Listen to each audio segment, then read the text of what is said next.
여러분께 아침 말씀 묵상할 시간입니다. 오늘도 여러분의 삶에 하나님의 사랑과 축복이 넘쳐나기를 소망합니다. 오늘은 사모함이라는 말씀으로 함께 은혜 나누기를 소망합니다. 사모한다는 것은 뭘까요? 어떤 것을 간절히 바라고 원한다는 그런 말씀이 아닐까요?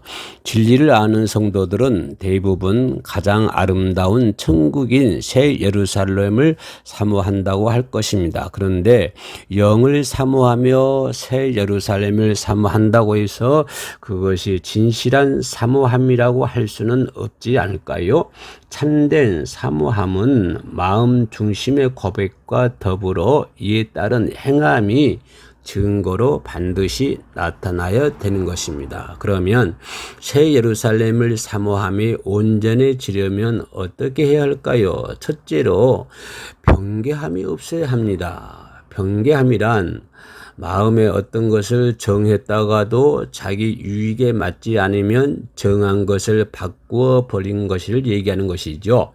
세상 사람들은 어떤 것을 간절히 바라다가도 세월이 지나고 상황이 변하여 마음이 쉽게 바뀌는 것을 볼 수가 있습니다. 하지만 영을 사모하는 마음은 감정적이거나 즉흥적이어서는 안 되며 마음에 정하고 하나님 앞에서 입술로 낸 것은 반드시 지켜야 한다고 하는 것입니다.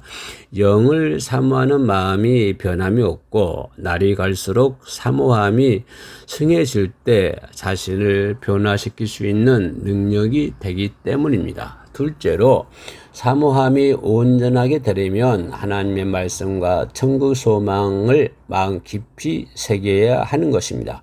우리의 마음은 진리로 영의 것으로 계속 채우지 않으면 결국에는 육의 것으로 세상 것으로 채워질 수밖에 없습니다. 그래서 열심히 하나님의 말씀을 마음에 새기고 천국 소망을 마음에 새겨야 합니다. 하나님의 말씀을 새긴다는 것은 설교 말씀을 경청하여 듣고 성경을 묵상하여 그것을 행하기 위해 노력하는 것입니다.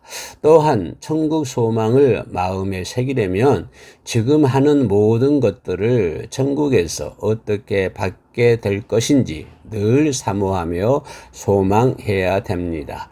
예배드리고 찬양하고 전도하는 것은 물론 직장이나 가정에서 섬기는 것도 결국 하늘의 상급으로 쌓이게 된다는 소망으로 행하면 되는 것입니다. 셋째로 사모함이 온전해지려면 어떤 상황에서도 모두와 화평을 이루어야 합니다.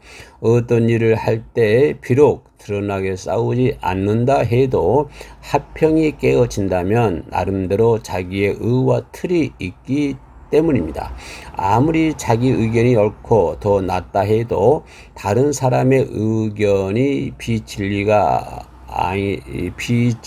아니라면 다수의 의견을 존중할 수 있어야 합니다. 또한 비진리를 행하고 잘못을 범하는 사람이라 해도 지적하고 책망하는 것이 아니라 온유함과 덕으로 품을 때 모든 사람과 평함을 이룰 수가 있는 것이죠.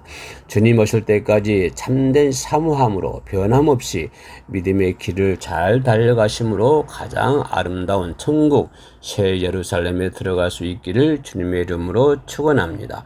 오늘도 우리와 함께 하신 우리 주 예수 그리스도를 찬양합니다. 샬롬.